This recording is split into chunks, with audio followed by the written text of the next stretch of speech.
No drug has side effects.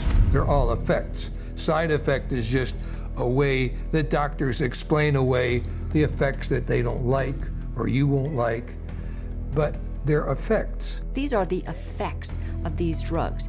They're not just what might happen to you, they're what happen more often than not. We name them side effects because they're an unintended consequence. The antidepressant drugs not only don't make you happy, they have all kinds of negative effects on the system as a whole. These drugs are absorbed and distributed throughout your entire body, so they have side effects through all of your tissues and organs, including your liver and your kidneys and your nervous system. They destroy the brain, the neural net. They literally kill brain cells and cause all kinds of brain disorders. That's why we have they're not side effects, they're direct effects. Während Psychiater die vielen ernsten Risiken vor der Öffentlichkeit ständig herunterspielen, hatten sie kein Problem damit, sie vor unseren Kameras offen zuzugeben. I think I tell them the main side effects.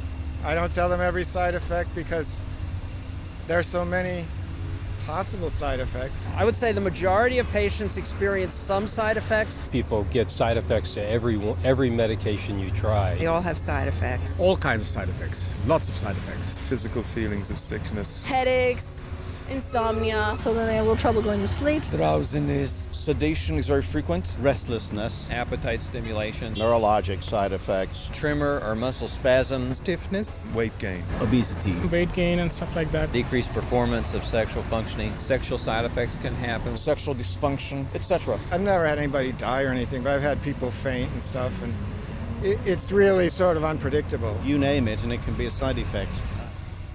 Warum können Psychiater nicht vorhersehen, welche Nebenwirkungen sich bei ihnen einstellen werden? Weil nicht einer von ihnen weiß, wie ihre Psychopharmaka funktionieren. At least with street drugs, people know that they're dangerous, that they should be off of them. With pharmaceuticals, people are told they're safe to take every day. Psychopharmaka sind alles andere als sicher. Sie werden zunehmend als chemische Gifte entlarvt, die töten können. Some of the side effects that have become of concern lately are suicide, increased risk of suicide, increased risk of homicide. These aren't people that were horribly depressed when they were given a drug. These are people who are given a drug for social anxiety or difficulty sleeping or mild depression and then become suicidal. And so when they become suicidal and they kill themselves, what the doctor does is go back and say, oh, well, it's because they were depressed. The label itself, the disorder, is what is blamed for the side effects, when in reality it's the drug that is causing the side effect. It is the drug that is the problem. Psychopharmaka wie das Antidepressivum, das Woody Witchak verschrieben wurde, der es wegen Schlaflosigkeit nahm, nicht wegen psychischer Beschwerden. My husband and I, Tim, his nickname Woody, we were married just 2 months shy of 10 years, so we've had a long life together. And Woody was a guy who was healthy. He was a big runner. He's never had a history of depression or any other so-called mental illness. He was given Zoloft for insomnia. I find Woody one night completely sweat through his shirt in fetal position, kept going, Kim, you gotta help me. I don't know what's happening to me. It's like my head's outside my body looking in. Kim, help me, help me. We did breathing, listened to music, prayed, anything to calm him down from this head outside his body feeling. And a week later, he was found dead hanging. A guy who loved life. Psychiater behaupten, ihre Drogen würden Leben retten. Aber gemäß ihrer eigenen Studien verdoppeln Psychopharmaka das Selbstmordrisiko. Eines sogar das 6,7-fache. As a pharmacist who has been studying the problem for the past 7 years, I do see a glaring connection between the high use of these psychoactive substances and the rise of violence. If people knew that the mechanism was not known of these drugs, that they could cause, if there's a real chance for them to get a homicidal tendency or even suicide, if you take the drug, there's a chance you may want to kill yourself. And I could repeat probably a dozen other examples of significant self-inflicted harm or significant violence to others in patients who had never had that experience in their adult life. Patienten wie zum Beispiel der Großvater Donald Shell aus Wyoming.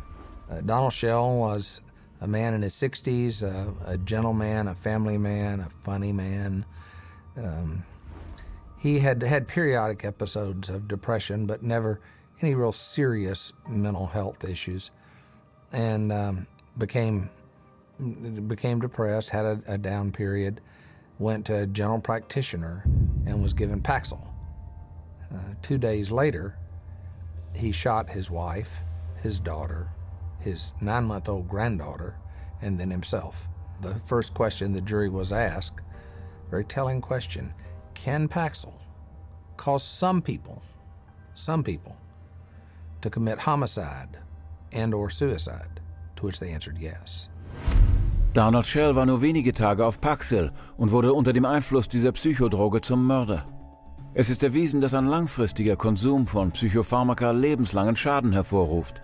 Eine unangenehme Tatsache, die von Psychiatern ignoriert wird.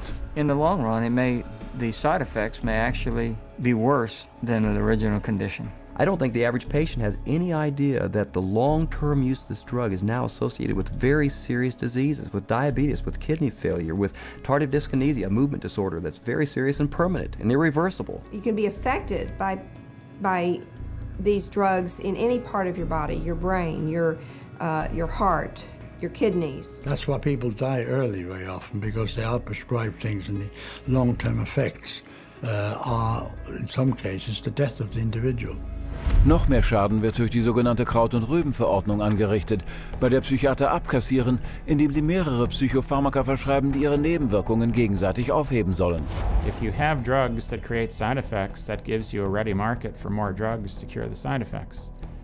It seems to me that it's a self-propagating system. And what ends up happening is that each one of those new drugs that's added into the scenario brings on another symptom for which there's another drug, for which there's another symptom, for which there's another drug. And it just snowballs into a vicious circle of one drug causing the need for another drug. Sometimes people come and they're on such a cocktail of so many different drugs for so many different things. It's rare now that I see a senior citizen that is on less than 5 or 6 drugs at one time. Some 12, 15. One will lead to the next, and they're all toxic. This is how the game is played. Psychiater haben ihre lukrative Verschreibung von Psychopharmaka immer weiter in die Gesellschaft hineingetrieben. Jetzt sind die Kinder ihre tragischsten Opfer. Rebecca Riley, 2.5 years old, they diagnosed her with bipolar disorder and ADHD. They had her on an antipsychotic, they had her on a heart drug, they say, for ADHD, and they had her on an anti-seizure. And then one other one for side effects. 4 drugs at 2.5 years old. She can't even zip up her own pants. She's like a little rag doll.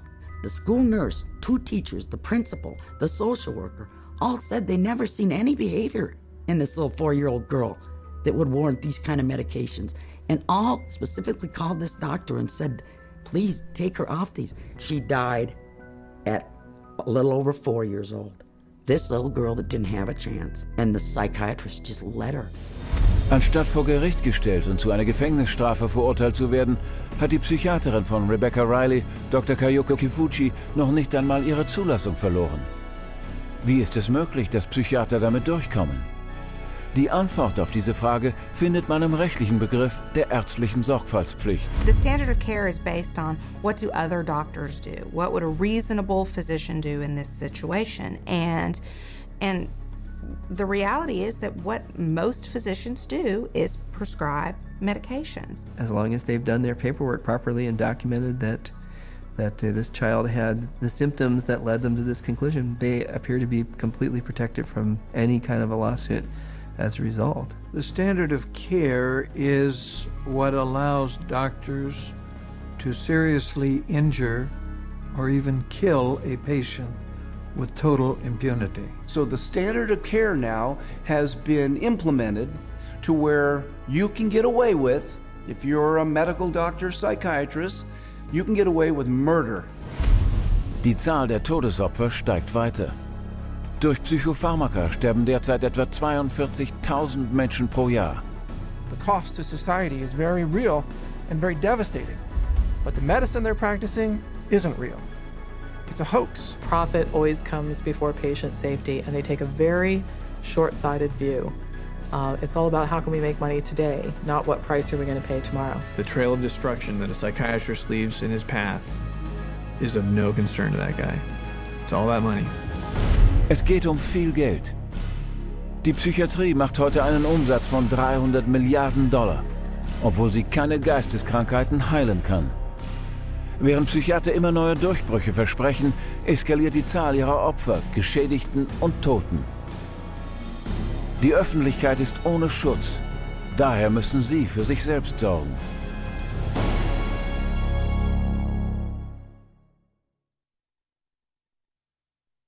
My wife and I are blessed. We have 7 children. And we love them all. They're all our favorites. Each child we have is our favorites. And Beth was extremely special. She was kind, generous. She had like a really sweet and caring personality. She had this beautiful smile, like an inviting. She could make friends with basically any stranger on the street and get a smile or a laugh out of them. Beth was having a hard time sleeping for maybe 4, 5, or 6 weeks. And so we said, Beth, you should go to the doctor and get something to help you sleep. He said, okay, well, I'll try to give you something to lessen your anxiety, and it should help you sleep. Within 5 minutes, a 5-minute visit, he prescribed her Paxil.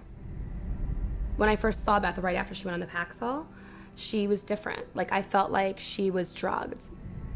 And by the 2nd or 3rd day, she's like, I don't know, I just don't feel right. You know, I feel strange in my skin. But after about 3 or 4 days, I remember that Beth was, at times, very different, like sullen, keeping to herself.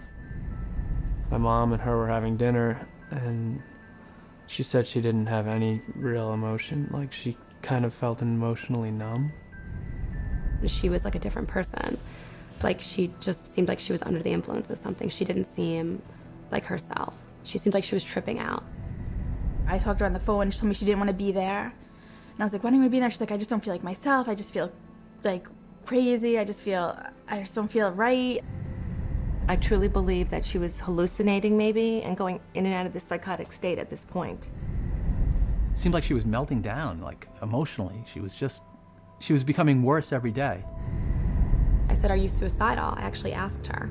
And she laughed at me. And she said, no, I would never do that. I'm thinking in my mind, I'm just gonna lay down next to her and I'll rub her head and I'll talk to her and we'll try to figure out what we're gonna do because something's not right here. And my son Matthew was right behind me going upstairs. And when I got to the top of the stairs, I saw her hanging in the hallway. Then the police were all over the place and people were coming and going, and about 3 hours, 4 hours after my daughter died, one of my friends came over and said, you know, I was speaking to so-and-so, one of our other friends, and she said, oh, Beth must have been on Paxil. That's the only way she would kill herself. It just wasn't her. Like, there was nothing in her that would have done that. She was the most non-violent, like gentle. It's a violent way to die. It had to be the drug. There was no other answer. If we knew what we knew now, Beth would be here with us today. I know that for a fact.